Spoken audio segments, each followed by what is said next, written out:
రెడ్డి గారు ఒక ప్రకటన తన ఒక సోషల్ మీడియా ప్లాట్ఫామ్స్ ద్వారా అందరం చూసాం.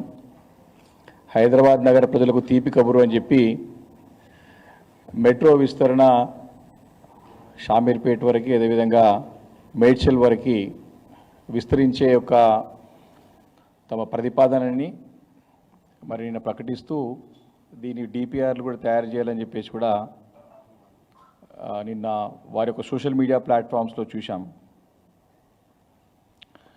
మరి ఇది బీఆర్ఎస్ పార్టీ గతంలోనే కేసీఆర్ గారి నాయకత్వంలో కేటీఆర్ గారు పురపాలక శాఖ మంత్రులుగా ఉన్నప్పుడు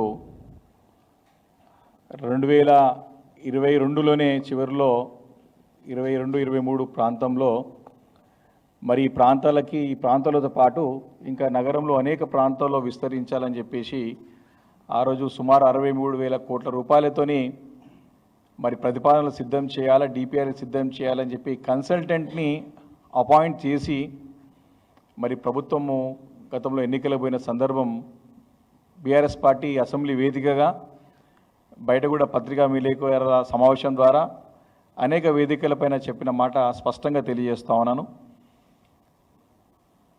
మరి ఆ రోజు ప్రభుత్వం మారిపోయిన తర్వాత రేవంత్ రెడ్డి గారు కేసీఆర్ గారి ఆనవాలు లేకుండా చేయాలా, కేసీఆర్ గారి పైన కక్షతోని కేసీఆర్ గారి పైన కుట్రలతోని బీఆర్ఎస్ పార్టీకి మరి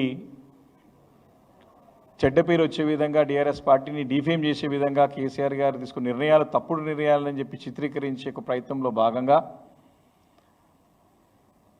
వారు అధికారంలో రాగానే బీఆర్ఎస్ పార్టీ తీసుకున్నటువంటి అప్పట్లో ప్రభుత్వంలో కేసీఆర్ గారు తీసుకున్న అనేక నిర్ణయాలని మరి వ్యతిరేకిస్తూ అమలయ్యే పనులను కూడా క్యాన్సిల్ చేసి ఇవన్నీ తప్పుడు నిర్ణయాలని చెప్పే ప్రయత్నం గత సంవత్సరం కాలం పాటు అంతా కూడా చేసినాడు. గడిచిన సంవత్సరం అంతా కూడా మరి తప్పుడు తడకల నిర్ణయాలతోని విధ్వంసకరమైనటువంటి అరాచకమైనటువంటి నిర్ణయాలు తీసుకొని అభివృద్ధిని అంతా కూడా తొంగలో తొక్కి అభివృద్ధిని కూడా అంతా కూడా నడ్డి విరిసే విధంగా, అంటే అభివృద్ధిని ముందుకు తీసుకుపోయే విధంగా కాకుండా అన్నీ కూడా గత సంవత్సరం కాలం పాటు ప్రభుత్వం వచ్చిన తర్వాత మొన్న 31 డిసెంబర్ వరకు కూడా అన్ని నిర్ణయాలు కూడా తిరోగమన నిర్ణయాలే, అన్నీ కూడా తుగ్లక్ నిర్ణయాలే. వారు తీసుకున్న ప్రతి నిర్ణయం ప్రజల నుంచి వ్యతిరేకత, ప్రజల నుంచి ఆందోళనలు వచ్చినటువంటి సందర్భాల్లో వాటిని చక్కదిద్దే ప్రయత్నం చేయక డైవర్షన్ పాలిటిక్స్ కూడా చేసిన సంగతి మనందరం కూడా సంవత్సరం కాలం పాటు చూసాం. దానికి ఒక బెస్ట్ ఎగ్జాంపులే నిన్న నూతన సంవత్సరం సందర్భంగా వారు ప్రకటించిన నిర్ణయం స్పష్టంగా అర్థమవుతా ఉంది. ఎందుకు ఈ మాట చెప్తా ఉన్నానంటే ఇదే మెట్రో రైల్ని మరి ఆ రోజు ప్రభుత్వం కేసీఆర్ గారు తీసుకున్న నిర్ణయమే మేడ్చల్ కానివ్వండి, షామీర్పేట కానివ్వండి, రింగ్ రోడ్ల చుట్టూ కానివ్వండి, రాయదుర్గం నుండి షామీర్పేట వరకు అయితే పనులు కూడా ప్రారంభమైనాయి. వీటన్నిటిని రద్దు చేస్తూ కేసీఆర్ గారు నిర్ణయం అంటే ప్రభుత్వం తీసుకునే నిర్ణయాలని తప్పుపడుతూ కక్షపూరితంగా ప్రజలని ఇబ్బంది పెట్టే రకంగా తన కక్ష తీర్చుకోవడానికి తెలంగాణ రాష్ట్రాన్ని అభివృద్ధిని కుంటుపడే విధంగా నిర్ణయాలు తీసుకొని సంవత్సరం కాలం పాటు అంతా కూడా కాలయాపన చేసి ఇదే ప్రయత్నంలో వారు నిమగ్నమై ఉన్నారు. మళ్ళీ వారి తప్పును సరిదిద్దుకునే ప్రయత్నంలో భాగంగా నిన్న గతంలో ప్రభుత్వం తీసుకునే నిర్ణయాలనే వాటిని వ్యతిరేకించి వాటిని క్యాన్సిల్ చేసి మళ్ళీ నిన్న వారు తీపి కబూరు అని చెప్పేసి మళ్ళీ కేసీఆర్ గారు తీసుకున్న నిర్ణయాన్ని పాటించక తప్పలేదు. గౌరవ మా పార్టీ అధినేత కేసీఆర్ గారు మరి ఆ రోజుల్లో తెలంగాణ రాష్ట్రాన్ని అంటే ఒక ఆత్మలాగా భావించి తెలంగాణ రాష్ట్రాన్ని మరి భవిష్యత్ తరాల వరకు బాగుండాలని చెప్పేసి ఒక రోడ్ మ్యాప్ని రాబోయే తరాల వారు ఎవరు ఇబ్బంది పడొద్దని చెప్పేసి అన్ని రంగాలలో మరి తీర్చిదిద్ది ఒక చక్కటి ఒక రూట్ మ్యాప్ని ఒక రోడ్ మ్యాప్ని మరి తయారు చేసి పెట్టి చక్కగా పనిచేసుకుంటూ పోయిన తరుణం అది. హైదరాబాద్ నగరాన్ని కూడా మరి వరల్డ్ క్లాస్ సిటీగా రూపొందించి బెస్ట్ క్వాలిటీస్ బెస్ట్ ఒక అమ్యూనిటీస్ ఇవ్వాలనేటువంటి ఉద్దేశంతో కేటీఆర్ గారి నాయకత్వంలో పెద్ద ఎత్తున పనులు తయారు చేసుకుని భవిష్యత్కి తెలంగాణ రూట్ మ్యాప్ను కూడా తయారు చేసి పెట్టినటువంటి ఘనత మా బీఆర్ఎస్ పార్టీకి దక్కింది. వీరు చక్కగా అప్పుడు తీసుకున్న నిర్ణయాలని అమలు చేసి ఉంటే ఈ సంవత్సరం కాలం పాటు రాష్ట్రం ఇంకా కూడా పురోగతి సాధించి ఇంకా కూడా అభివృద్ధి చేయడానికి అవకాశం ఉండే. కానీ రేవంత్ రెడ్డి గారు కేవలం తనకు ఈగో ప్రాబ్లంతో తన యొక్క సాడిస్టిక్ అండ్ ఈడియోటిక్ అప్రోచ్తోని ఈ రాష్ట్రాన్ని అధోగతిపాలు అభివృద్ధి కుంటిపడి రాష్ట్రానికి పెట్టుబడులు రాకుండా మరి ఆ నిర్ణయాలతో ఇవన్నీ కూడా ఇబ్బంది పడే పరిస్థితి రాష్ట్ర గత సంవత్సరం కాలం పాటు చూశాం. వారి నిన్న మేము ఇప్పుడే విన్నాం వారి యొక్క పార్టీ సమావేశంలో నిన్న జరుగుతూ నేను మారినా మీరు కూడా అందరూ మారాలని చెప్పి తన పార్టీ ఎమ్మెల్యేలని ఎంపీలని తన పార్టీ నాయకులందరూ కోరి మనం ఇప్పటి నుంచి ప్రజలకు దగ్గరగా పనిచేయాలని చెప్పేసి వారందరూ కూడా ఆదేశం ఇచ్చినట్టు వారందరూ కోరినట్టు సమాచారం విన్నాం. అంటే స్పష్టంగా అర్థమైంది గత సంవత్సరం అంతా కూడా వారు విధ్వంసకరమైనటువంటి పాలన, డిసెప్షన్ అంటే మోసపూరితమైనటువంటి పాలన, డైవర్షన్ పాలిటిక్స్ అన్నీ కూడా ఈ సంవత్సరం కాలం పాటు అంతా కూడా వారు కొనసాగించినటువంటి సంగతి స్పష్టంగా అర్థమైంది. మేము పదే పదే ఇదే ఒక మెట్రో అప్పుడు ఈ మెట్రో రైల్ ప్రతిపాదనను క్యాన్సిల్ చేస్తే అటు అసెంబ్లీ వేదికగా బీఆర్ఎస్ పార్టీ తరఫున బీఆర్ఎస్ పార్టీ నగరానికి చెందినటువంటి శాసనసభ్యులము పార్టీ నాయకత్వము ఇటు బయట కూడా ఆందోళనలు కూడా పెద్ద ఎత్తున జరిగిన సందర్భంలో మేము చాలా క్లియర్గా ఆ రోజు వారి యొక్క 4th సిటీకి మెట్రోని తీసుకుపోతే ఆ రోజు మేము స్పష్టంగా స్పర్శించాం ప్రభుత్వాన్ని. మేము ప్రతిపాదించినటువంటి మెట్రోని మీరు రద్దు చేసి మీ ఊహానగరం అయితే 4th సిటీ అని కలలు కంటా ఉన్నాడో కలల నగరానికి తన ఊహానగరానికి మెట్రో రైల్ని ఏ రకంగా తీసుకెళ్తారని చెప్పేసి కూడా ఆ రోజు ప్రశ్నించిన సందర్భంలో మరి నార్త్ సిటీకి సంబంధించినటువంటి అక్కడ ప్రజానీకం అంతా కూడా పెద్ద ఎత్తున ఉద్యమాలు పోరాటాలు సంతకాల సేకరణ పెద్ద ఎత్తున తిరుగుబాటు వచ్చినటువంటి సందర్భంలో మరి వారికి సమాధానం చెప్పలేక మరి ముఖ్యమంత్రి గారు నిన్న ప్రకటన చేసినట్టు స్పష్టంగా అర్థమవుతా ఉన్నది. ఇది తప్పకుండా ప్రజల విజయం, బీఆర్ఎస్ పార్టీ విజయం. రేవంత్ రెడ్డి గారు తీసుకునే నిర్ణయాలు తప్పుడు నిర్ణయాలు సంవత్సరం కాలం పాటు గతంలో కేసీఆర్ గారు వేసినటువంటి రూట్ మ్యాప్లనే రేవంత్ రెడ్డి నడవక తప్పదు అని నిన్న వారి ప్రకటనతో రుజువైందని చెప్పేసి నేను ఈ సందర్భంగా నేను మనవి చేస్తా ఉన్నాను.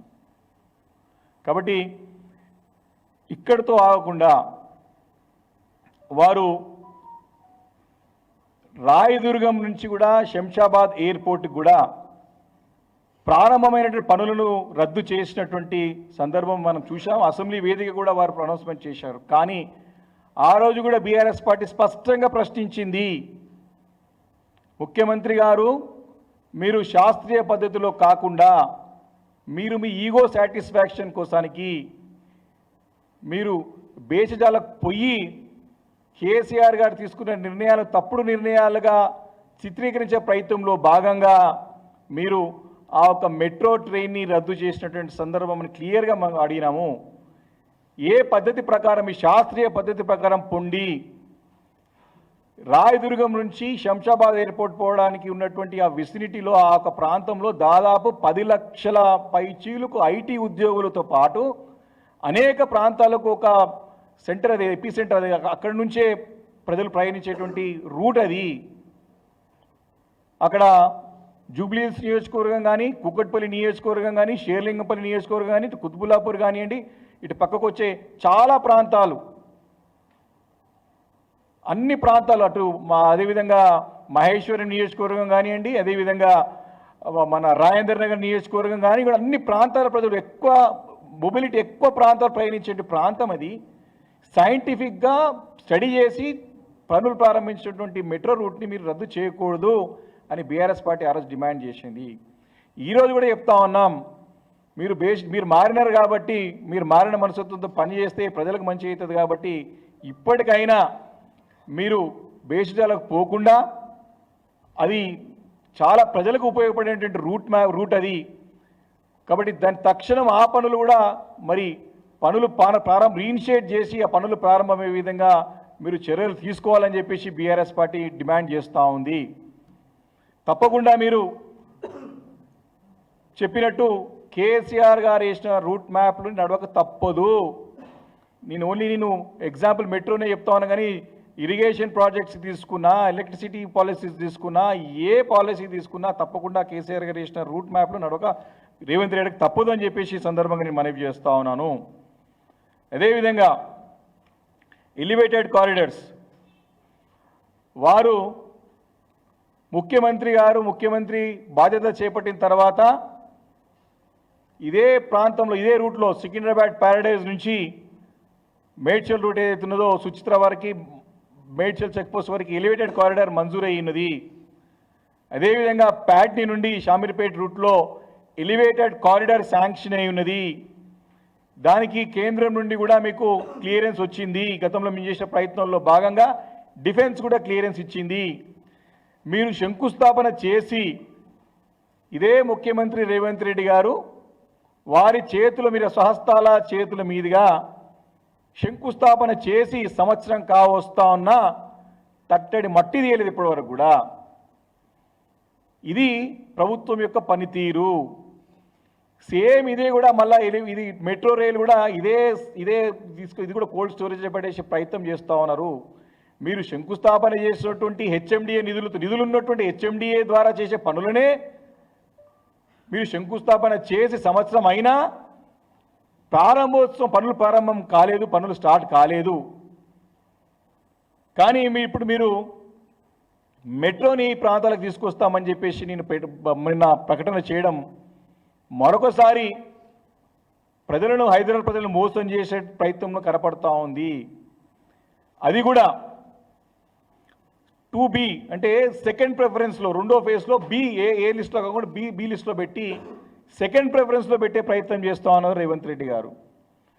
నార్త్ సిటీ ప్రధానంగా డిమాండ్ ఉన్నటువంటి ప్రాంతము, లక్షల జనాభా అక్కడ నివాసం ఉంటానికి కొత్త ప్రాంతాలు వచ్చినాయి. చాలా పెద్ద ఎత్తున జనాలు ఉన్నారు. చాలామంది తమ ఉద్యోగ రీత్యా, వ్యాపార రీత్యా రెగ్యులర్గా అక్కడ నుంచి చాలా పెద్ద ఎత్తున ప్రయాణం చేస్తూ ఉంటారు హైదరాబాద్ నగరానికి. మీరు దీన్ని టాప్ ప్రయారిటీలో పెట్టుకోవాల్సినటువంటి అవసరం ఉంది. కానీ దీన్ని సెకండ్ ప్రిఫరెన్స్లో పెట్టుకోవడం బీఆర్ఎస్ పార్టీ తీవ్రంగా ఖండిస్తూ ఉంది, వ్యతిరేకిస్తూ ఉంది. తక్షణం దీన్ని టాప్ ప్రయారిటీ కింద పెట్టుకొని మీరు ప్రకటించినటువంటి ఏదైతే మెట్రో మేడ్చల్ నుంచి షామీర్పేట నుండి ఉందో దీన్ని మొదటి ప్రాధాన్యతలో పెట్టుకొని మీరు పనులు ప్రారంభం చేయాల్సిందిగా మేము డిమాండ్ చేస్తూ ఉన్నాము. దీన్ని మీరు నిన్న స్టేట్మెంట్లో కూడా చూడడం ఆశ్చర్యం కలిగించే ఉంది. కేంద్రంకి పచ్చ జెండా కోసం పంపిస్తూ ఉన్నాం, ప్రతిపాదనలు పంపిస్తూ ఉన్నాం అని చెప్పి దాటివేసే ధోరణి, తప్పించుకునే ధోరణి స్పష్టంగా ముఖ్యమంత్రి గారి యొక్క స్టేట్మెంట్లో కనపడుతూ ఉంది. కాబట్టి మేము అడుగుతూ ఉన్నాం, ఏ టైం ఫ్రేమ్లో వితిన్ 1 ఇయర్లో చేస్తారా, 1.5 ఇయర్లో చేస్తారా, 2 ఇయర్స్లో చేస్తారా, 3 సంవత్సరాల్లో చేస్తారా? దీన్ని తప్పకుండా వితిన్ ది టైం ఫ్రేమ్ ఎప్పటివరకు పూర్తి చేస్తారో స్పష్టంగా ప్రకటన చేయాలని చెప్పేసి మేము డిమాండ్ చేస్తూ ఉన్నాం. మరొకసారి ప్రజలు మోసపోవడానికి సిద్ధంగా లేరు. సింపుల్ ఎగ్జాంపుల్, మీరు ఇచ్చినటువంటి 100 రోజుల్లో 6 గ్యారంటీలు, 420 హామీలు 400 రోజులు అయిపోయినా ఇప్పటికి కూడా హామీలు నెరవేర్చలేదు. సేమ్ ఇవి కూడా అదే కోలకు తీసుకొచ్చి దీన్ని కోల్డ్ స్టోరేజ్లో పడేసి ప్రజలను మోసం చేసే ప్రయత్నం చేయకండి. కాబట్టి మేము కోరుతా ఉన్నాం, ఏదైతే సెకండ్ ప్రిఫరెన్స్ ఉన్నటువంటి ఈ యొక్క మెట్రోని ఇమీడియట్గా టాప్ రైట్లో పెట్టుకొని మీరు కేంద్రం నుంచి నిధులు వస్తేనే పనులు చేస్తామనే ఒక ఆలోచన మానేసి, గతంలో కేసీఆర్ గారి నాయకత్వంలో మరి కేంద్రం నుండి అదనపు సాయం రూపాయి రాకున్నా అన్నీ కూడా పెద్ద పెద్ద ప్రాజెక్టులు టైం పెట్టి పూర్తి చేసేటువంటి ఘనత మా ప్రభుత్వానికి, మా నాయకుడు కేసీఆర్కే దక్కుతుంది. అప్పుడు పనిచేసేటువంటి మా పురపాలక శాఖ మంత్రి కేటీఆర్కే దక్కుతుంది సందర్భంగా మనవి చేస్తూ ఉన్నాను. కాబట్టి మీరు కూడా అంతకంటే ఇంకా మంచిగా పనిచేయండి, ప్రజలు మిమ్మల్ని స్వాగతిస్తారు. కానీ ఈ రకమైన డైవర్షన్ పాలిటిక్స్, తప్పించుకొని పోయే ధోరణి, దాటివేసే ధోరణిని మానుకొని చిత్తశుద్ధితోని ప్రజల అవసరాల కోసం పనిచేయాల్సిన అవసరం ఉందని చెప్పి, హైదరాబాద్ నగర ప్రజల అవసరాల కోసం పనిచేయాల్సిన అవసరం ఉందని చెప్పి నేను కాంగ్రెస్ ప్రభుత్వానికి, ముఖ్యమంత్రి గారికి నేను తెలియజేస్తా ఉన్నాను. ఎందుకు ఈ మాటలు చెప్పాల్సి వస్తుందంటే, కేంద్రం నుండి మాకు సహకారం రాలేదు కదా అని కేంద్రంపైన నెట్టేసి మరి పనులను ఎక్కడక్కడ ఆపేసే ప్రయత్నం చేస్తారని చెప్పేసి స్పష్టంగా అర్థమవుతా ఉన్నది.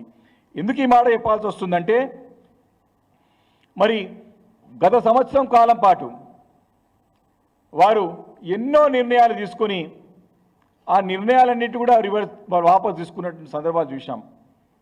అందుకే ప్రభుత్వం అంతా కూడా సంవత్సరం కాలం పాటు తిరోగమన నిర్ణయాలతోని రాష్ట్ర అభివృద్ధిని కుంటుపడిచారని చెప్పేసి స్పష్టంగా మేము ఆరోపిస్తూ ఉన్నాం. ఆధారాలతో పాటు ఆరోపిస్తూ ఉన్నాం. అసెంబ్లీ వేదిక కూడా శాసనసభ పక్షం అంతా కూడా వారు చేసే తప్పులన్నీ ఎత్తి చూపినాం. తప్పులు సరిదిద్దుకోమని చెప్పే ప్రయత్నం చేశాం. ప్రభుత్వము మొండి వైఖరితో పోకుండా ప్రజలని మరి దృష్టిలో పెట్టుకొని పనిచేయాల్సిన అవసరం ఉన్నది. గతంలో కూడా గత ప్రభుత్వం తీసుకున్న మంచి నిర్ణయాలన్నింటి కూడా ఫార్మా సిటీని మేము క్యాన్సిల్ చేస్తామని చెప్పింది. అదేవిధంగా తాగునీరు, హైదరాబాద్ ప్రజల నగర తాగునీరు అవసరాల కోసం రాబోయే 5 దశాబ్దాల పాటు ఎవరు కూడా ఇబ్బంది కావద్దని చెప్పి మీ కొండపోచమ్మ సాగర్ నుంచి 20 టీఎంసీ నీళ్ళు హైదరాబాద్ నగరానికి తీసుకురావాలని చెప్పేసి మేము ప్రణాళిక రూపొందిస్తే వాటిని రద్దు చేసింది ఇదే ప్రభుత్వం. అదే కాకుండా మేము మూసీ రిజువినేషన్ ప్రోగ్రామ్ స్టార్ట్ చేస్తే అది తప్పని చెప్పి 1,50,000 కోట్లతో చేస్తామని చెప్పి ముందుకు పోయి మళ్ళీ కూడా అక్కడ పప్పులో కాలేసింది. అదేవిధంగా హైడ్రాని కొత్తది తీసుకొచ్చి మరి నగర ప్రజలను భయభ్రాంతులకు గురి చేసిన తర్వాత, హైకోర్టు ముట్టకాలయం చేసిన తర్వాత తోక ముడిచింది. ఇలా చాలా అంటే చాలా ఉదాహరణలు ఉన్నాయి. నగర ప్రజలను ఇబ్బంది పెట్టినటువంటి నిర్ణయాలు, తెలంగాణ రాష్ట్ర అభివృద్ధిని కుంటుపరిచే నిర్ణయాలు చాలా ఉన్నాయి. ఉదాహరణలతో పాటు చెప్పినాము. ఇప్పటికైనా సరే నిన్న నూతన సంవత్సరం సందర్భంగా మేము మారబోతున్నామని చెప్పే ప్రయత్నంలో భాగంగా చేసి ఈ యొక్క ప్రకటన చేసినటువంటి సందర్భంలో బీఆర్ఎస్ పార్టీ ఇప్పటికి కూడా మిమ్మల్ని నమ్మే పరిస్థితి ప్రజల్లో లేరు. ఏ రకంగానైతే మీరు ఇచ్చినటువంటి 100 రోజుల్లో 6 గ్యారంటీలు 420 హామీలు చెప్పినారో, ఎలా అయితే అవి అమలు అయ్యే వరకు బీఆర్ఎస్ పార్టీ పోరాటం చేస్తోంది, వెంబడబడుతూ ఉందో, భవిష్యత్తులో కూడా హైదరాబాద్ నగర ప్రజల అవసరాల రీత్యా చేపడుతున్న అనేక కార్యక్రమాల్లో భాగంగా మరి ఇదైతే ఉన్నదో మెట్రో విస్తరణ కూడా చేసే వరకు కూడా తప్పకుండా బీఆర్ఎస్ పార్టీ ప్రజల తరఫున పోరాటం చేస్తుందని చెప్పేసి కూడా ఈ సందర్భంగా ముఖ్యమంత్రి గారిని, ప్రభుత్వాన్ని హెచ్చరిస్తూ ఉన్నాం.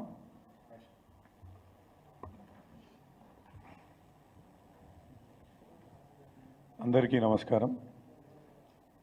ప్రత్యేకంగా మీడియా మిత్రులకు మరియు నూతన సంవత్సర శుభాకాంక్షలు కూడా తెలియజేసుకుంటున్నాను. ఇవాళ ఏదైతే అప్పటి ప్రభుత్వం మన కేసీఆర్ గారి హయాంలో కామన్ మొబిలిటీ ప్రోగ్రామ్ అనేది ఒకటి తీసుకొని సర్వే చేయించి, హెచ్ఎండిఏ ద్వారా సర్వే చేయించి కామన్ మొబిలిటీ ప్రోగ్రామ్ అనే కార్యక్రమాన్ని చేపట్టి ఎక్కడెక్కడ మెట్రోని విస్తరించాలా అని ఆలోచించి ఇది మేడ్చల్ మరియు షామీర్పేట్ వరకు పొడిగిస్తే ప్రజలకు ఉపయోగపడుతుంది, ఒక 4 నియోజకవర్గాలు ఉన్న ప్రజలకు అందరికీ కూడా మేలు జరుగుతుంది అనేసి అప్పటి ప్రభుత్వం భావించి దీన్ని ముందుకు తీసుకొని పోవడం జరిగింది. దాన్నే ఇప్పుడు ముఖ్యమంత్రి గారు నిన్న ముఖ్యమంత్రి రేవంత్ రెడ్డి గారు నిన్న వాళ్ళ యొక్క సోషల్ మీడియా వేదిక ద్వారా ఈ యొక్క ప్రోగ్రామ్ని చేపడతామనేసి తెలియజేయడం నిజంగా సంతోషం.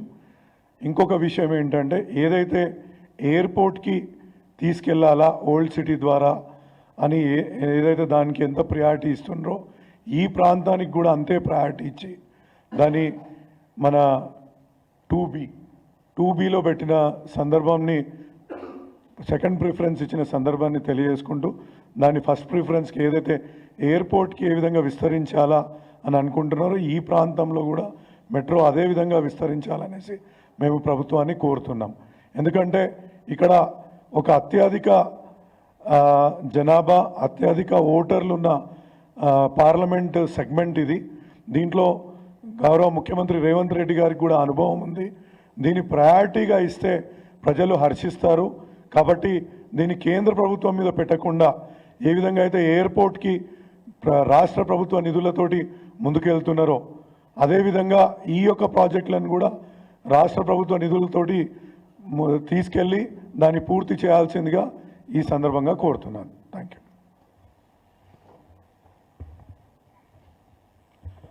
మీడియా మిత్రులకు నమస్కారం. రాష్ట్ర ప్రజలందరికీ నూతన సంవత్సర శుభాకాంక్షలు.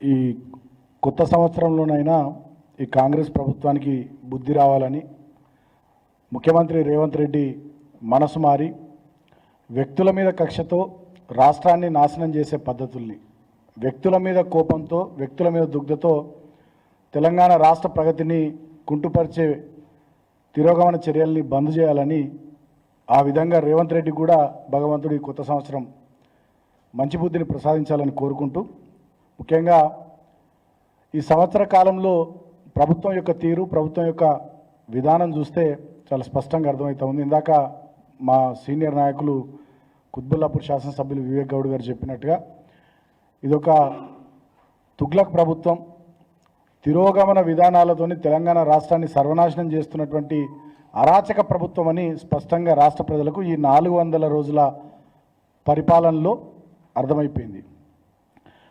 ఆనాడు ఎన్నికల సందర్భంలో ఇట్లా పేపర్లకు పెద్ద పెద్ద ప్రకటనలు ఇచ్చి 6 గ్యారంటీలని చెప్పి ఆనాడు సిఎల్పి నాయకులుగా ఉన్నటువంటి బట్టి గారు, పిసిసి ప్రెసిడెంట్గా ఉన్నటువంటి రేవంత్ రెడ్డి గారు సంతకాలు పెట్టి మరి 6 గ్యారంటీలకు సంబంధించి ఇంటింటికి ప్రచారం చేసి అధికారంలోకి వచ్చినాక కనీసం 1 గ్యారంటీని కూడా అమలు చేయకుండా 400 రోజుల పాటు కేవలం అటెన్షన్ డైవర్షన్ మీద, ప్రతిపక్షాల మీద బురద జల్లుడు మీద, గత ప్రభుత్వం యొక్క విధానాల మీద కమిషన్లు వేసి అడ్డగోలు దుష్ప్రచారాలతోని కాలాన్ని వెళ్ళదీసిరే తప్ప ఇప్పటి వరకు రైతులకు పూర్తి స్థాయి రుణమాఫీ చేయలే, రైతాంగానికి రైతు భరోసా ఇస్తామని చెప్పి వాళ్ళు ఏదైతే మాటిచ్చిర్రో ఎకరానికి 15,000 అది చేయలే, వ్యవసాయ కూలీలకు 12,000 ఇస్తామన్నారు అది చేయలే, వరి పంటకు 500 బోనస్ ఇస్తామన్నారు దాన్ని బోగస్ చేసిర్రు.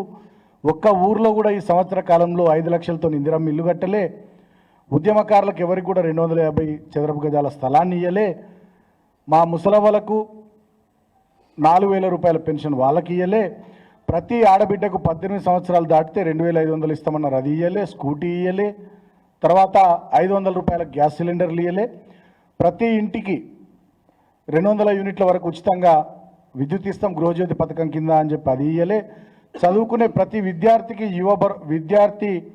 విద్యా భరోసా కార్డు కింద 5 లక్షల రూపాయల వరకు కార్డులు ఇస్తామన్నారు, ప్రతి మండలంలో ఇంటర్నేషనల్ స్కూల్స్ పెడుతున్నారు అది చేయలే, కేసీఆర్ పెట్టినటువంటి 1000కి పైగా గురుకులాల్ని సర్వనాశనం చేసి వాళ్ళ రాష్ట్రాన్ని అధోగతి పాలు చేసేటటువంటి చర్యలకు ఈ రేవంత్ రెడ్డి ప్రభుత్వం ఈ 400 రోజుల పాలనలో అనేక రకాలైనటువంటి తుగ్లక్ చర్యలతోని వాళ్ళ రాష్ట్రాన్ని దివాలా తీసింది, రాష్ట్ర ప్రజల్ని గోసబెట్టింది, రాష్ట్రం యొక్క పరువు గంగలో కలిపింది. ముఖ్యంగా తుగ్లక్ పాలన అని మేము ఎందుకు అంటున్నామంటే బీఆర్ఎస్ పార్టీగా ఈ రేవంత్ రెడ్డి పరిపాలన తుగ్లక్ పరిపాలన ఎందుకు అంటున్నామంటే తుగ్లక్ గల రాజధాని ఢిల్లీని దౌలతాబాద్కు మార్చినట్టుగా ఈయన కూడా కేసీఆర్ గారి గత ప్రభుత్వ నిర్ణయాలన్నింటినీ కూడా తప్పుడు నిర్ణయాలని చెప్పి వాటన్నిటిని రద్దు చేసిండు. మెట్రో మేము గతంలో ప్రతి ఎగ్జిస్టింగ్ మెట్రో పాయింట్ నుంచి ఓఆర్ఆర్ వరకు, తర్వాత ఓఆర్ఆర్ చుట్టూ ఇట్లా మెట్రోను పొడిగించాలని చెప్పి నిర్ణయం తీసుకున్నాం. ఈయన వచ్చిన తర్వాత ఆ నిర్ణయాలన్నింటినీ క్యాబినెట్ నిర్ణయాలు రద్దు చేసిండు ఫస్ట్. రెండవది మూసీ సుందరీకరణ పేరిట ఆనాడు కొంత ఎస్టీపీలు అవి కట్టి సీరియస్గా మేము ప్రయత్నం చేస్తే మూసీ రిజర్వనేషన్ పేరిట ఈయన 150,000 కోట్లు అదానితోని మెగా లాంటి సంస్థలతోని ఇంటర్నల్ అగ్రిమెంట్లు చేసుకొని లోపాయికారిగా మాట్లాడుకొని 150,000 కోట్ల ప్రాజెక్ట్ అని చెప్పి ఈ మూసీ సుందరీకరణ 15,000 కోట్లతో అయిపోయేదాన్ని 150,000 కోట్లకు పెంచి దాని విషయంలో కూడా ఇంకో తప్పు చేసిండు. అదేవిధంగా గతంలో ఫార్మాసిటీ ముచ్చర్ల దగ్గర వేలాది ఎకరాలు అప్పటి ప్రభుత్వం సేకరిస్తే గతంలో మా కేసీఆర్ గారు చైనాకు పోయి వచ్చి చైనాలో ఏ స్థాయిలోనైతే ఫార్మాసిటీల నిర్మాణం జరిగిందో ఆ స్థాయిలో హైదరాబాద్ భవిష్యత్తులో ఇప్పటికే పెద్ద ఎత్తున ఇక్కడ జినోమ్ వ్యాలీ ఉంది, ప్రపంచంలో తయారయ్యేటటువంటి వ్యాక్సిన్లలో 40-50% ఇక్కడనే హైదరాబాద్ వేదికగా తయారవుతూ ఉన్నాయి. ఫార్మా హబ్గా హైదరాబాద్ను తీర్చిదిద్దాలని వారు నిర్ణయం తీసుకొని ఫార్మా సిటీని అక్కడ ఏర్పాటు చేస్తే దాన్ని కూడా 4th ఎస్టేట్ సిటీ అని చెప్పి వాళ్ళ 4 బ్రదర్స్ కోసం దాన్ని మార్చేసే ఇంకో ప్రయత్నం చేసింది. గతంలో కేసీఆర్ గారు నేను ఆనాడు పెద్దపల్లి పార్లమెంట్ సభ్యుడిగా ఎంపీ ఉన్నప్పుడు అధికారం వచ్చిన కొత్తలోనే ఓఆర్ఆర్కు అవతలగా RRR రావాల్సినటువంటి అవసరం ఉంది. ఓఆర్ఆర్ వరకు జనావాసాలు బాగా పెరిగినాయి. ఓఆర్ఆర్ దాటిన తర్వాత కూడా పెరుగుతూ ఉన్నాయి. భవిష్యత్తులో అద్భుతమైనటువంటి రాష్ట్రంగా తెలంగాణ ప్రగతి పరుగులు పెట్టాలని చెప్పి RRRకు కేసీఆర్ గారు రూపకల్పన చేసి ఆనాడే ప్రధానమంత్రి నరేంద్ర మోడీ గారిని కలిసి surface road transport minister national highways minister అయిన గడ్కరీ గారిని కలిసి మేము మొదట గవర్నమెంట్లోకి వచ్చిన ఫస్ట్ టర్మ్లోనే దీనికి సంబంధించి అడుగులు వేసాం. సో అది టెండర్ స్టేజ్కి వచ్చింది. వీళ్ళు అధికారంలోకి వచ్చిన తర్వాత దాన్ని కూడా పక్కకు పెట్టి సంవత్సర కాలం దాని విషయంలో కాలయాపన చేసి మళ్ళీ ఇప్పుడు దాన్ని ఏదో టెండర్లు పిలిచేటటువంటి ప్రయత్నం చేస్తూ ఉన్నారు.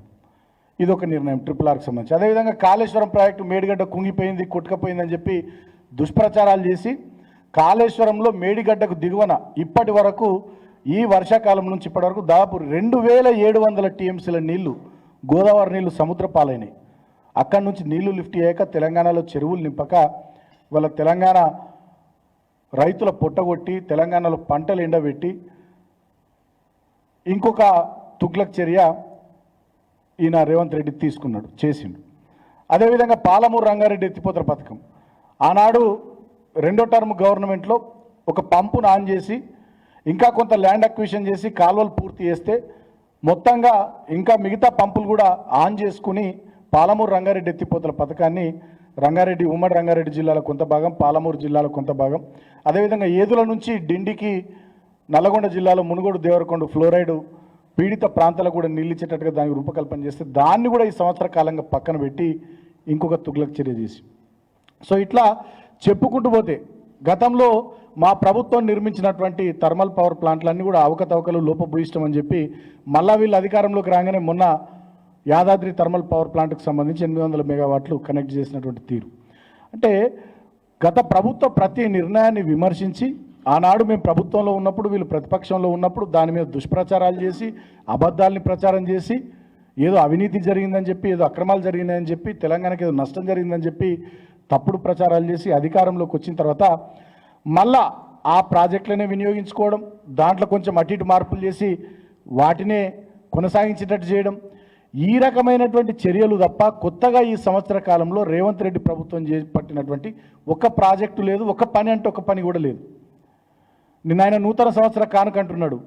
ఏది షామీర్పేట వరకు మెట్రో రైలు పొడిగింపు కానీ, మేడ్చల్ వరకు మెట్రో రైలు పొడిగింపు కానీ అదంతా గత ప్రభుత్వం తీసుకున్నటువంటి నిర్ణయాలే. జేబీఎస్ నుంచి తూమ్కుంట దాకా, అదేవిధంగా మన ప్యారడైజ్ నుంచి కండ్లకోయ దాకా గత ప్రభుత్వం తీసుకున్న నిర్ణయం. దానికి కొంచెం ముందుకు పొడిగించి అటు మేడ్చల్ వరకు ఇటు షామీర్పేట వరకు పొడిగించి ఈయన నూతన సంవత్సర కానుక అటు దిక్కు నార్త్ సిటీ ప్రజలకు ఇచ్చినని చెప్పి డప్పు కొట్టుకుంటున్నాడు. 2 ఎలివేటెడ్ కారిడార్లు జేబీఎస్ నుంచి కానీ అదేవిధంగా ప్యారడైజ్ నుంచి కానీ గతంలో మా కేటీఆర్ గారు ఉన్నప్పుడు ఆనాడు నేను పెద్దపల్లి ఎంపీ ఉన్నప్పటి నుంచే దానికి సంబంధించి నిర్ణయాలు జరిగి మేము రాజ్నాథ్ సింగ్ గారిని అదేవిధంగా ప్రధానమంత్రి గారిని కలిసి మొత్తం ప్రయత్నాలన్నీ చేసి అప్పుడు మా వినోద్ కుమార్ గారు ఉండే వారి ఆధ్వర్యంలో మేము ఢిల్లీలో అన్ని ప్రయత్నాలు చేసి అన్ని రకాల అనుమతులు వచ్చేటట్టు చేసినాం. మా గవర్నమెంట్ పోయే చివరికి అన్ని అనుమతులు వచ్చి కొబ్బరికాయలు కొట్టడానికి శంకుస్థాపన స్టేజ్కి వచ్చింది. అది సరే గవర్నమెంట్ మారడం వల్ల అవకాశం ఆయనకు వచ్చింది, ఆయన కొబ్బరికాయ కొట్టి మొత్తం ఆయననే చేసిన అనేటటువంటి విధంగా తప్పుడు ప్రచారాలు చేయడం, మళ్ళీ సంవత్సరం అయింది కొబ్బరికాయ కొట్టి తట్టెడు మట్టి కూడా తీసింది లేదు. ఇంకా దుర్మార్గం ఏంటంటే 1,37,000 కోట్ల రూపాయలు అప్పులు చేసి ఈ సంవత్సర కాలంలో ఒక్కటంటే ఒక కొత్త ప్రాజెక్టు కట్టిండా? కేసీఆర్ గారి పరిపాలన అంటే ఇవాళ తెలంగాణ ప్రజానీకానికి ఒక పాలమూరు రంగారెడ్డి ఎత్తిపోతల పథకం కనబడుతుంది, ఒక మిషన్ భగీరథ ప్రాజెక్టు కనబడుతుంది, ఒక కాళేశ్వరం ప్రాజెక్టు కనబడుతుంది, ఒక యాదాద్రి థర్మల్ పవర్ ప్లాంట్ కనబడుతుంది, ఒక యాదాద్రి గుడి కనబడుతుంది, సచివాలయం కనబడుతుంది, 150 అడుగుల అంబేద్కర్ విగ్రహం కనబడుతుంది, 46,000 చెరువులు పూడికలు తీసిన విధానం కనబడుతుంది. అదేవిధంగా బ్రహ్మాండంగా రైతులకు రైతు బంధు కానీ మిగతా కార్యక్రమాలు చేసినవి కనబడతాయి. 24 గంటలు ఉచితంగా రైతాంగానికి కరెంట్ ఇచ్చింది కనబడుతుంది. 150 అడుగుల బాబాసాహెబ్ అంబేద్కర్ విగ్రహం ప్రపంచంలో ఎత్తైనది, దాంతోపాటు 1000కి పైగా గురుకులాలు కనబడతాయి. ఇన్ని నిర్ణయాలు ఇన్ని కార్యక్రమాలు మా 10 ఏళ్ల పరిపాలనలో కనబడ్డాయి. మరి 1,37,000 కోట్ల అప్పులు చేసినటువంటి రేవంత్ రెడ్డి ఈ సంవత్సర కాలం పరిపాలనలో, తర్వాత రాష్ట్ర ప్రభుత్వం యొక్క 2,82,000 కోట్లు 2,92,000 కోట్లు బడ్జెట్ పెట్టుకున్నటువంటి ఈ సంవత్సర కాలంలో మరి ఆ పైసలు ఎటువైనాయి, తెచ్చిన అప్పులు ఎటువైనాయి, వీటన్నిటి ఫలితంగా మరి మీరు చెప్పిన గృహజ్యోతి 200 యూనిట్లు రాలే, మీరు చెప్పిన 4,000 పెన్షన్ రాలే, మీరు చెప్పిన 15,000 రైతు భరోసా రాలే, మీరు చెప్పిన ప్రతి మహిళకు 2,500 రాలే, మీరు చెప్పిన ప్రతి 18 ఏళ్ళు నిండిన అమ్మాయికి స్కూటీ రాలే, ప్రతి విద్యార్థికి విద్యా భరోసా కార్డు 5 లక్షలది రాలే, మీరు చెప్పిన ప్రతి పేదవాడికి 5 లక్షల ఇందిరా మిల్లు రాలే. మళ్ళీ మా ఇళ్ళకే 3 రంగులతో, నేను పెయింటర్ కాబట్టి పెయింట్లు వేసుడు బాగా అలవాటు కాబట్టి 3 రంగుల పెయింట్లు వేపిస్తూ ఉన్నాడు. మేము కట్టిన కేసీఆర్ ఇళ్ళకే ఇందిరా మిల్ల పేరిట 3 రంగుల పెయింట్లు వేపిస్తా ఉన్నాడు. నీ 1,37,000 కోట్ల అప్పుతోని నువ్వు చేసిన ఒక మంచి పని ఏంది, చేసిన ఒక ప్రాజెక్ట్ ఏంది, ఇవాళ తెలంగాణ ప్రజలకు ఏం కనబడుతుంది ఈ సంవత్సరంలో అంటే, లగచర్లలో లంబాడ బిడ్డల మీద అర్ధరాత్రి పోలీసుల దాడులు కనబడతా ఉన్నాయి. తిరుపతి రెడ్డి అనే నీ సోదరుడి నాయకత్వంలో నీ కొడంగల్ నియోజకవర్గంలో లగచర్లలో లంబాడ బిడ్డల మీద దాడులు కనబడతా ఉన్నాయి ఈ సంవత్సర కాలంలో. ఈ సంవత్సర కాలంలో గురుకులాల్లో 56 మంది బిడ్డలు చనిపోయే దుస్థితి ఇవాళ తెలంగాణ సమాజానికి కనబడతా ఉంది. నీ సంవత్సర కాల పరిపాలనలో హైడ్రా పేరిట పేదలు, దిగువ మధ్యతరగతి ప్రజలు ఎవరైతే చెర్ల పక్కకు, కుంటల పక్కకి ఇల్లు కట్టుకున్నారో, 40 ఏళ్ళ నుంచి 30 ఏళ్ళ నుంచి 50 ఏళ్ళ నుంచి మా దళితులు, బీసీలు, మా ఎస్టీలు, మా మైనారిటీలు ఎవరైతే ఇల్లు కట్టుకున్నారో వాళ్ళ ఇల్లు, వాళ్ళ గూడును కూలగొడతా ఉంటే వాళ్ళ ఏడుపులు ఇవాళ తెలంగాణ సమాజానికి కనబడతా ఉన్నాయి. ఏ నిరుద్యోగుల భుజాలకెక్కి నువ్వు ఇలా ప్రభుత్వాన్ని ఏర్పాటు చేసినావు రేవంత్ రెడ్డి, అదే నిరుద్యోగులు, గ్రూప్ 1 నిరుద్యోగులు అశోక్ నగర్లో వాళ్ళ మీద లాఠీ చార్జీలు జరుగుతూ ఉంటే వాళ్ళ ఆర్తనాదాలు తెలంగాణ సమాజానికి ఈ సంవత్సర కాలంలో వినబడతా ఉన్నాయి. ఈ సంవత్సర కాలంలో ఒక్కటంటే ఒక్క ప్రాజెక్టు, ఒక్కటంటే ఒక్క మీరు చెప్పినటువంటి పథకం అమల్లోకి వచ్చిందా, ఏదైనా కనబడ్డదా? మొత్తంగా తెలంగాణలో ఇవల్ల ఆరోగ్యం పడకేసింది. దవాఖానలలో మందులు లేవు. గాంధీ, ఉస్మానియా నుంచి మొదలుకొని గ్రామ స్థాయిలోని ప్రైమరీ సబ్ హెల్త్ సెంటర్ వరకు దవాఖానలలో మందులు లేవు, డాక్టర్లు లేరు, వైద్యం పడకేసింది. గురుకులాలు నాశనం అయిపోయినాయి, స్కూళ్ళన్నీ కథమైపోయినాయి. డ్రాప్అవుట్లు గురుకులాల్లోనే ఇంటర్మీడియట్ స్థాయిలో 40% డ్రాప్అవుట్లు పెరిగిపోయినాయి. ఇవాళ రైతుల ఆత్మహత్యలు పెరిగిపోయినాయి, చేనేత కార్మికుల ఆత్మహత్యలు పెరిగిపోయినాయి. తెలంగాణలో కరెంటు చక్కగా వస్తలేదు, ఊళ్ళల్లో ఇబ్బందులు పడుతూ ఉన్నారు. ఇవాళ ఎంఎస్ఎంఈ ఇండస్ట్రీ కూడా మొత్తం హైదరాబాద్లో వాళ్ళు ఇబ్బంది పడుతూ ఉన్నారు కరెంటు కోతలతోని. ఇవాళ ఏం జరుగుతూ ఉంది తెలంగాణలో ఈ సంవత్సరం కాలంలో అంటే ఎవరికీ ఏం జరుగుతలేదు. ఒక రేవంత్ రెడ్డి గారి కుటుంబము, కాంగ్రెస్ కుటుంబం మాత్రం ఈ సంవత్సర కాలంలో మంచిగా కడుపు నిండా సంపాదించుకున్నారు. రాబోయే 7, 8, 9, 10 తరాల వరకు కూడా కూర్చొని తిన్న అరగనంత రేవంత్ అంటే మేము రవ్వంత అని విమర్శించేది. ఇవాళ రవ్వంత కాదు, ఆయన కొండంత అయిపోయిండు. అంత సంపాదించుకున్నాడు, బాగా సంపాదించుకున్నాడు. అడ్డగోలు అక్రమాలు, అడ్డగోలు అవినీతి కార్యక్రమాలతో ఇవాళ రవంత రెడ్డిలాగా ఉన్నటువంటి రేవంత్ రెడ్డి ముఖ్యమంత్రి అయిన సంవత్సర కాలంలో తెలంగాణ ప్రజలకు ఒక ప్రాజెక్టు రాలే, ఒక సంక్షేమ కార్యక్రమం అమలు కాలే. కానీ ఈ రవంత రెడ్డి మాత్రం కొండంత రెడ్డి అయిండు. కోట్లాది రూపాయలు, 1,000 కోట్ల రూపాయలు రియల్ ఎస్టేట్ వాళ్ళని బెదిరించి, ఫార్మా కంపెనీలను బెదిరించి, సినిమా ఇండస్ట్రీ వాళ్ళని బెదిరించి, వ్యాపారస్తులను బెదిరించి, అందరిని బెదిరించి ఢిల్లీకి పంపిస్తున్నాడు. ఈయన దాచుకుంటున్నాడు.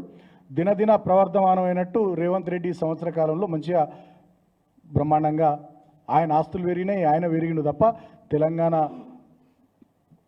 పరిస్థితి నానాటికి దిగజారిపోయింది.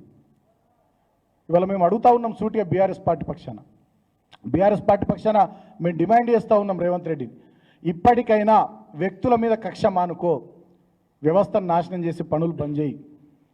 తెలంగాణ రాష్ట్రం అనేది శాశ్వతంగా ఉండిపోయేది. ఇవాళ ముఖ్యమంత్రిగా నువ్వు శాశ్వతం కాదు, తెలంగాణ రాష్ట్రం శాశ్వతం, తెలంగాణ ప్రజలు శాశ్వతం. తెలంగాణ ప్రజానీకానికి ఏవైతే మీరు 6 గ్యారంటీలు 420 హామీలు ఇచ్చిరో 400 రోజుల తర్వాత కూడా వాటిని అమలు చేసే పరిస్థితి లేకపోవడం నిజంగా దుర్మార్గం.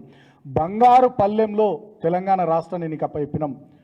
13.5-14 లక్షల కోట్ల జిఎస్డిపితోని 3,50,000 పైచీలకు తలసరి ఆదాయంతో, దేశంలోనే అత్యధిక తలసరి విద్యుత్ వినియోగంతో, హర్యానా కంటే పంటల దిగుబడి పెంచి ఒక సుసంపన్నమైనటువంటి సువర్ణ తెలంగాణను, బంగారు తెలంగాణను బంగారు పల్లెంలో నీ చేతికి అప్పచెప్తే ఇవాళ దీన్ని దివాలా తీపిస్తున్నావు.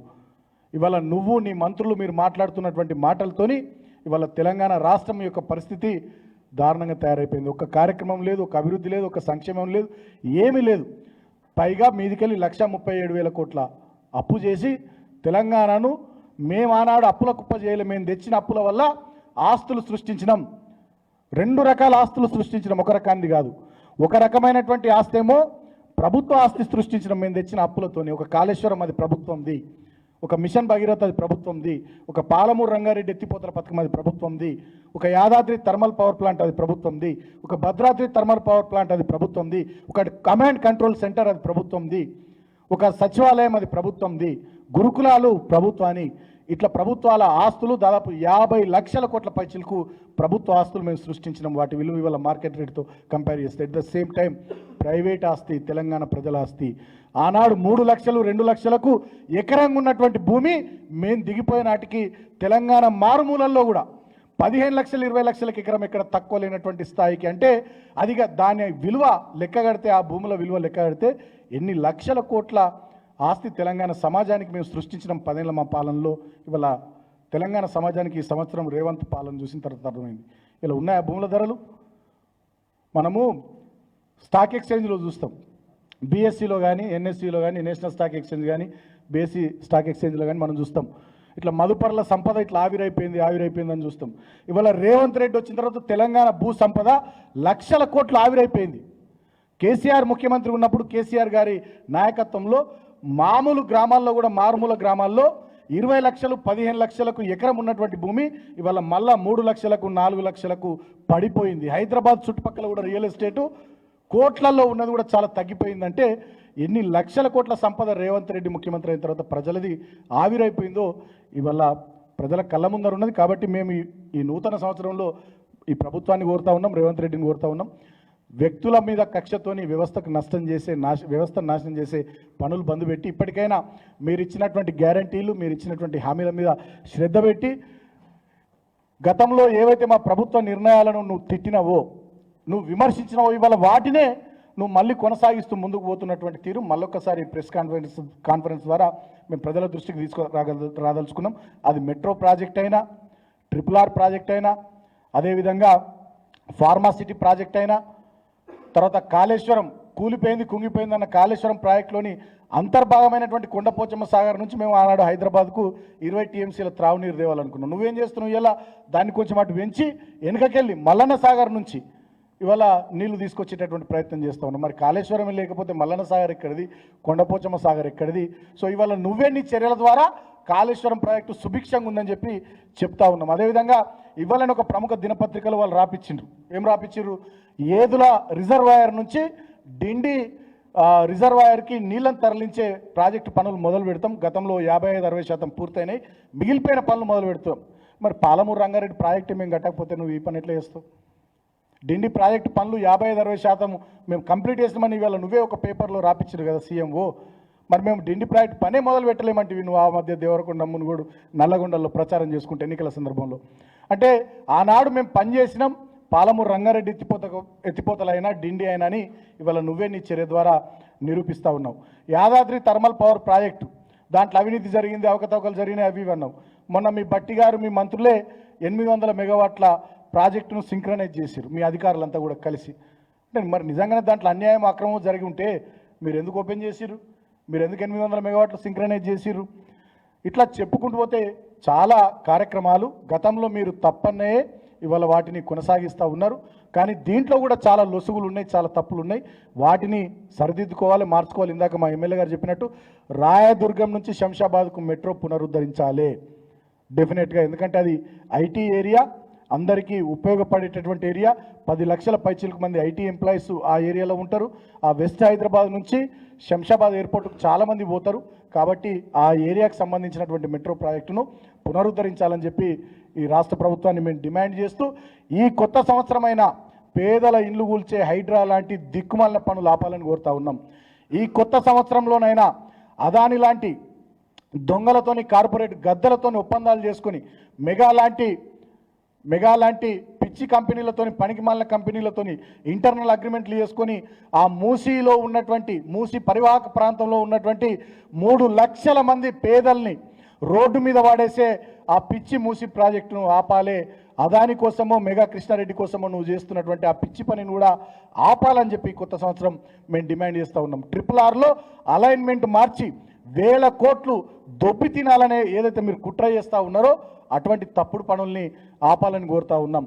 తర్వాత ఇక హైదరాబాద్కు తలమానికంగా ఉన్నటువంటి వివిధ వర్గాలు, వివిధ ఇండస్ట్రీలు, అది సినిమా ఇండస్ట్రీ కావచ్చు, ఫార్మా ఇండస్ట్రీ కావచ్చు, రియల్ ఎస్టేట్ రంగం కావచ్చు, మిగతా ఏ రంగమైనా కావచ్చు, ఐటీ రంగం కావచ్చు, వాళ్ళందరినీ బెదిరించుడు, వాళ్ళందరినీ దబాయించుడు, ఇటువంటి చిల్లర ప్రయత్నాలు మానుకొని పరిపాలన మీద ఈ కొత్త సంవత్సరం శ్రద్ధ పెట్టాలని, మీరు చెప్పినటువంటి గ్యారంటీలు, హామీలు వీటిని నెరవేర్చే ప్రయత్నం చేయాలని చెప్పి ఈ సందర్భంగా ముఖ్యమంత్రి రేవంత్ రెడ్డి గారిని, కాంగ్రెస్ ప్రభుత్వాన్ని డిమాండ్ చేస్తూ ఉన్నాం. Thank you. పేట వరకు అదేవిధంగా